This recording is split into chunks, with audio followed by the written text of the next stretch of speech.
the Idries Shah Foundation podcast. Practical Psychology for Today. Featuring the works of Idries Shah, voiced by David Ault.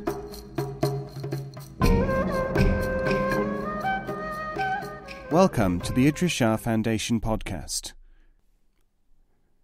In this edition of the podcast, we will hear selections from Reflections by Idries Shah. This audio has been made available by the Idries Shah Foundation.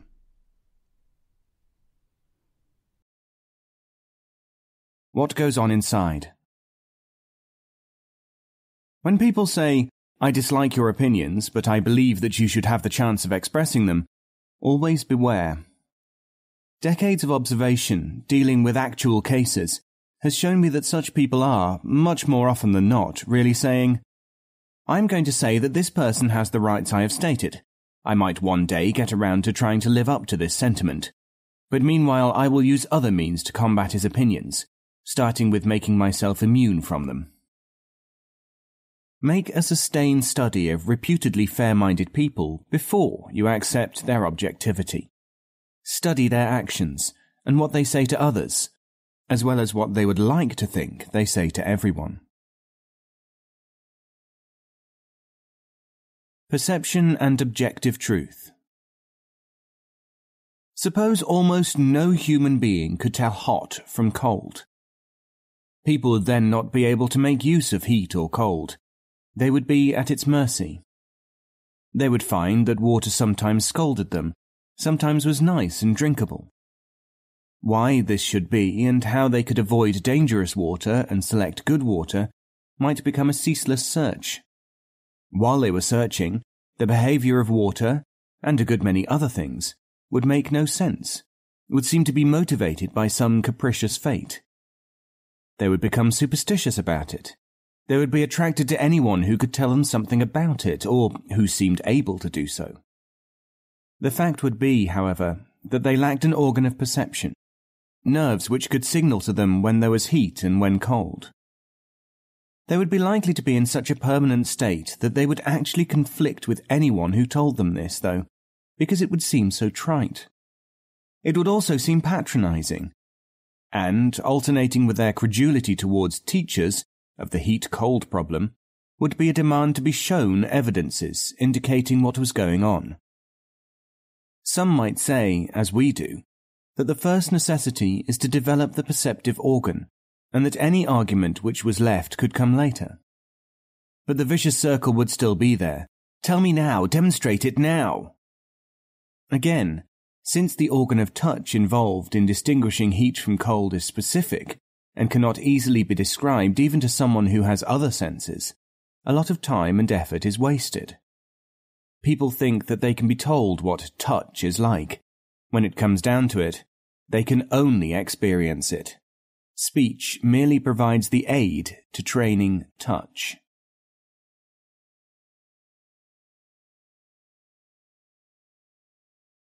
The Exerated Sheikh. In the country of Ard, there lived a cleric of exemplary habits and impeccable conduct. Over a period of many years, he became respected by the people of his city and a favourite of their ruler. He won, by acclaim, the title of the Admired Sheikh. From time to time he used to say to everyone, including his wife and sons, "My example is useless to you, because admiration, not followed by emulation, is hypocrisy of the worst kind. Rather do the opposite of what I do from sheer self-interest, than feel happy because there is someone in existence who is good while you are bad." In the last quarter of his life, he ceased to be a moralist and became a Sufi. Inexplicably, the Sheikh's outward behaviour took a strange turn. Money entrusted to him by the king disappeared. Rumours circulated about his morals during his absences from home. He refused his children the gifts which they had become accustomed to extracting easily from him. Instead of admirable, people now called him execrated. When he died, his only remaining loyal disciple opened a letter which the Exerated Sheikh had given him long before, to be kept until his death. The letter said, "Dear friend, Know the explanation of my conduct. Those who have imitated my bad example would never in any case have followed a good one. All I did was to exteriorize their delinquencies, in order that they might one day find someone to cure them. The gold, which everyone thinks I stole from the king, is to be found in such and such a place, unspent. Return it to him. In taking it, I taught the king forbearance, bringing his capacity for restraint to the surface where it could be perfected. My wife had learnt patience and generosity through the test applied by my supposed misdemeanours, whose rumours I myself spread from the start. My sons can now support themselves in the world. By denying them what they desired, I caused them to become adaptable and generous, for they do not want to be like me. But the greatest test is now upon you. Being faithful whether you understood me or not, you have perfected only loyalty. Now you have to understand that few things are always what they seem. Hitherto you have taken loyalty as the highest virtue. Now you must learn that it is the very lowest achievement in the ranks of the elect. This is the origin of the founding of the school of the Exerated Sheikh, whose name is a byword of unreliability among many ordinary people, and equally the essence of perfection among those who know. How people's folly protects them from good by itself appearing to be good. Even today there are many who say, "The Execrated Sheikh had not the grace to confess his sins even after his death. He went so far as to leave a letter which sought to justify his reprehensible actions." Such people are describing only themselves. The King Without a Trade. There was once a king who had forgotten the ancient advice of the sages that those who are born into comfort and ease have greater need for proper effort than anyone else. He was a just king, however, and a popular one. Journeying to visit one of his distant possessions, a storm blew up and separated his ship from its escort. The tempest subsided after 7 furious days. The ship sank, and the only survivors of the catastrophe were the king and his small daughter, who had somehow managed to climb upon a raft. After many hours, the raft was washed upon the shore of a country which was completely unknown to the travellers. They were at first taken in by fishermen, who looked after them for a time, then said, "We are only poor people and cannot afford to keep you. Make your way inland, and perhaps you may find some means of earning a livelihood." Thanking the fisherfolk, and sad at heart that he was not able to enlist himself among them, the king started to wander through the land. He and the princess went from village to village, from town to town, seeking food and shelter. They were, of course, no better than beggars, and people treated them as such. Sometimes they had a few scraps of bread, sometimes dry straw in which to sleep. Every time the king tried to improve his condition by asking for employment, people would say, "What work can you do?" And he always found that he was completely unskilled in whatever task he was required to perform, and had to take to the road again. In that entire country there were hardly any opportunities for manual work, since there were plenty of unskilled labourers. As they moved from place to place, the king realized more and more strongly that being a king without a country was a useless state. He reflected more and more often on the proverb in which the ancients have laid down, "That only may be regarded as your property which will survive a shipwreck."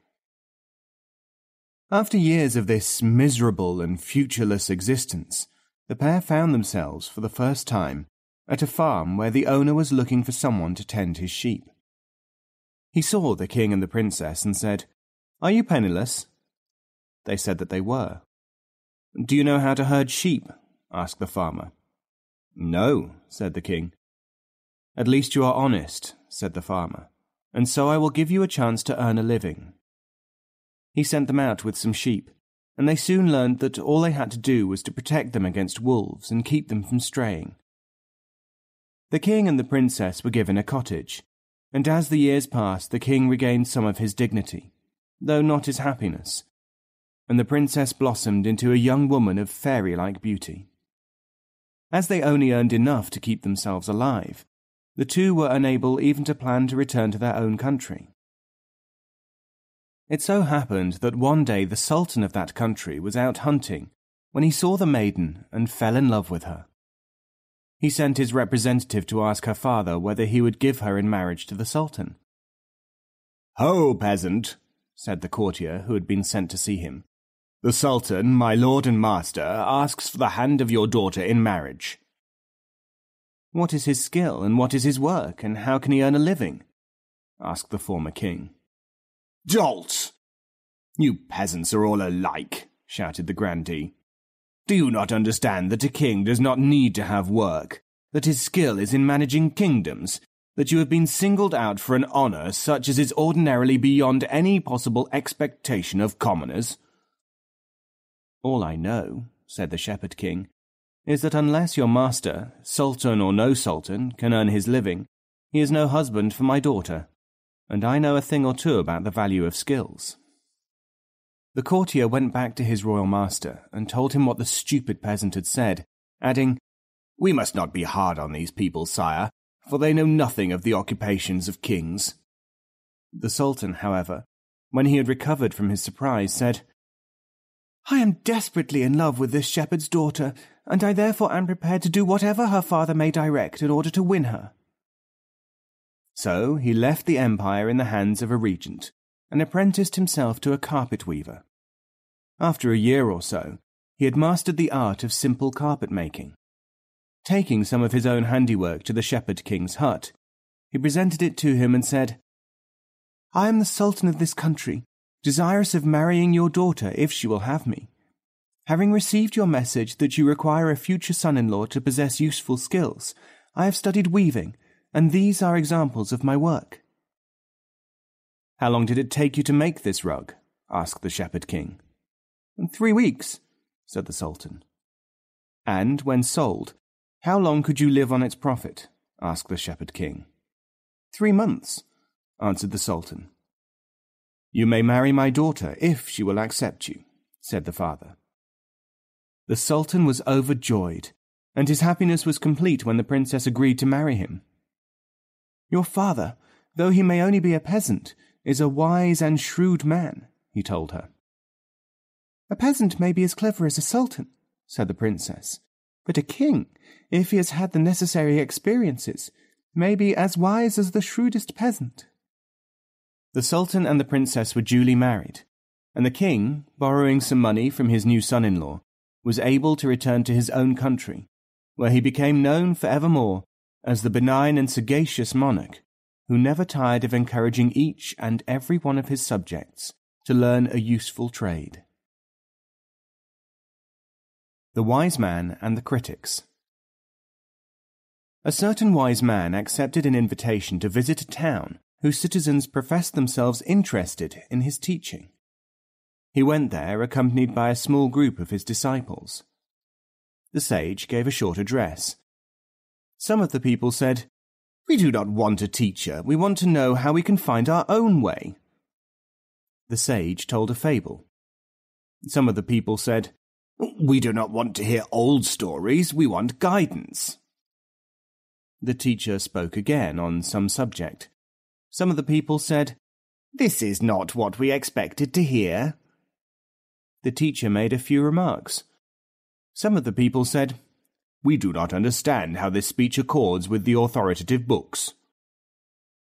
As the band made their way from the town, one of the disciples said, "I fear that little impression was made, for those people only wanted to behave in a fixed manner, corresponding with the ideas already in their minds." The teacher said, "Think well whether the purpose of this expedition was to instruct those who do not want to learn, or to demonstrate their abundance to those of you who may be able to learn." The Aim. It is related that the object of Alexander the Great's Eastern expedition was to find the water of eternal life. They tell of the occasion when the great conqueror entered the cave in which the spring of life was gushing. Just as he stooped to swallow a mouthful of that liquid, he heard a strange sound from the roof of the cavern. Alexander looked up to see a crow perched in the gloom. The crow was saying, "Stop! For God's sake, stop!" The king asked him why he should not taste of that miraculous water. "I have suffered much in order to be here today," he said. The crow answered, "Great king, Look at me. I, too, sought and found the water of life.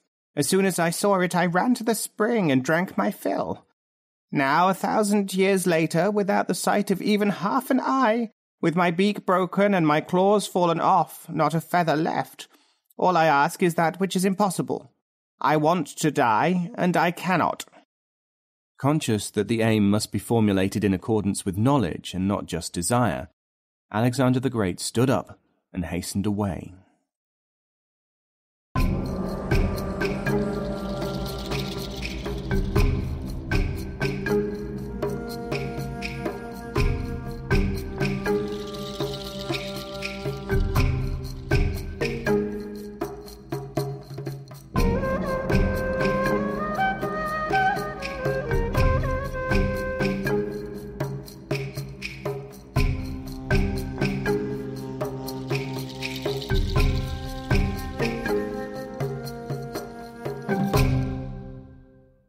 This podcast is copyright 2016, the Idries Shah Foundation.